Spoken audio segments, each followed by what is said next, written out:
नमस्कार। आज महाशिवरात्रि का पर्व है और देश और दुनिया में इसे बहुत ही धूमधाम से मनाया जा रहा है। आप सभी को महाशिवरात्रि पर्व की ढेर सारी शुभकामनाएं। कहा जाता है शिव अर्धनारीश्वर हैं। अर्धनारीश्वर केवल इस बात का प्रतीक नहीं है कि नारी और नर जब तक अलग है तब तक दोनों अधूरे हैं, बल्कि इस बात का प्रतीक है कि हर पुरुष में नारीत्व होना चाहिए और इसी तरह हर महिला में पौरुष का आभास होना चाहिए। आज इस महाशिवरात्रि के पर्व में के अवसर पर अर्धनारीश्वर पौरुष और नारीत्व की बात हम इसलिए भी कर रहे हैं कि नारियों के सम्मान की दृष्टि से आज का दिन यानी 8 मार्च बहुत ही महत्वपूर्ण है। जहां महाशिवरात्रि के पर्व पर शिव और पार्वती की पूजा की जाती है, वहीं वर्तमान समय में संयुक्त राष्ट्र संघ के द्वारा महिलाओं को समाज में उचित सम्मान और महिलाओं की उपलब्धियों को समाज में उजागर करने की दृष्टि से 8 मार्च 1975 को पहली बार अंतर्राष्ट्रीय महिला दिवस मनाया गया था। हालांकि इसे 1977 में आधिकारिक मान्यता दी गई। वैसे तो महिलाओं का सम्मान भारतीय समाज और हमारी सभ्यता और संस्कृति में सदियों पुरानी है। प्राचीन काल में भी सभाओं में महिलाओं को शामिल होने का आज़ादी थी, परंतु वर्तमान समय में भी हमारे लोकतांत्रिक व्यवस्थाओं में नारियों को उचित सम्मान मिल सके, इसके लिए न सिर्फ केंद्र सरकार ने बल्कि हमारे राज्य सरकार ने भी अलग अलग समय पे महिलाओं के उत्थान के लिए विभिन्न योजनाएं एवं नीतियां बनाकर उन्हें उचित स्थान दिलाने का प्रयास किया है। इसी क्रम में आज हम इस अंतर्राष्ट्रीय महिला दिवस की शुभकामनाओं के साथ बिहार सरकार द्वारा महिला सशक्तिकरण के लिए उठाए गए विभिन्न कदमों के बारे में, महिलाओं को अपने सपनों के नए पंख दिलाने के लिए पूरे देश में एक अग्रणी राज्य के रूप में सिरमौर है। आज हम बिहार सरकार की विभिन्न योजनाओं और उनके द्वारा शुरू किए गए पहलों के बारे में चर्चा करेंगे। आइए शुरू करते हैं। सबसे पहले बिहार सरकार द्वारा मुख्यमंत्री कन्या उत्थान योजना शुरू की गई। इस योजना के तहत जन्म से लेकर स्नातक तक की पढ़ाई की सभी ज़रूरतों का ख्याल राज्य सरकार के द्वारा रखा जाता है। इसमें लगभग 94,100 रुपये की प्रोत्साहन राशि जन्म से लेकर स्नातक तक की पढ़ाई तक सारे खर्चों के लिए दी जाती हैं। इसमें अगर हम बात करें तो अविवाहित स्नातक पास लड़कियों के लिए 50,000 रुपये प्रोत्साहन राशि का प्रावधान है। इसके अलावा अन्य पोशाक और अन्य सैनिटरी पैड्स और अन्य ज़रूरतों के लिए अलग अलग राशियां समय समय पर दी जाती हैं। अगला कदम मुख्यमंत्री बालिका पोशाक योजना है। इस योजना के तहत कक्षा 1 से 12 तक की छात्राओं के पोशाक के लिए 600 रुपये से 1500 रुपये का प्रावधान किया गया है। इसी तरीके से मुख्यमंत्री बालिका साइकिल योजना, इस योजना के तहत सरकारी विद्यालयों में कक्षा 9वीं में पढ़ने वाली छात्राओं के साइकिल के लिए 3,000 रुपये राशि का प्रावधान किया गया है। महिलाओं की शिक्षा के साथ साथ महिलाएं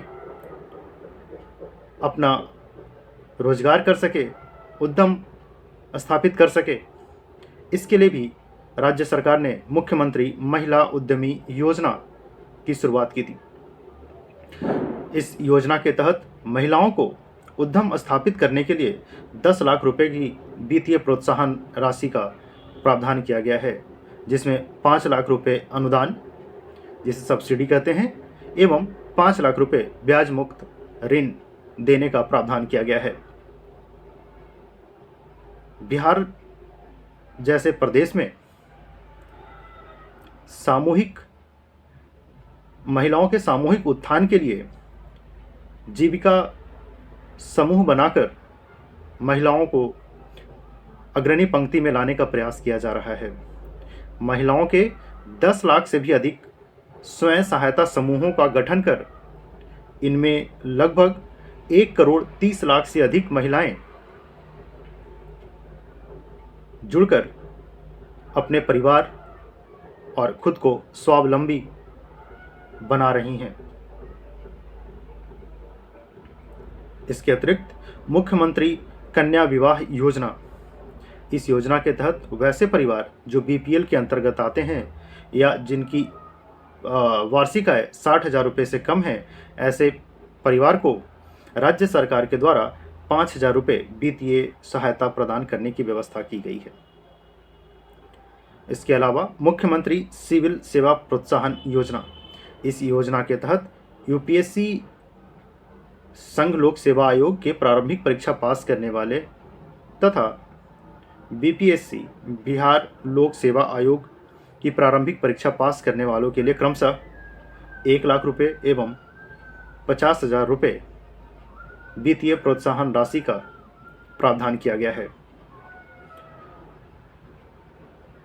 वित्तीय सहायता के साथ साथ सरकार द्वारा कुछ जागरूकता के लिए भी अभियान चलाए जा रहे हैं, जैसे बाल विवाह एवं दहेज प्रथा उन्मूलन अभियान।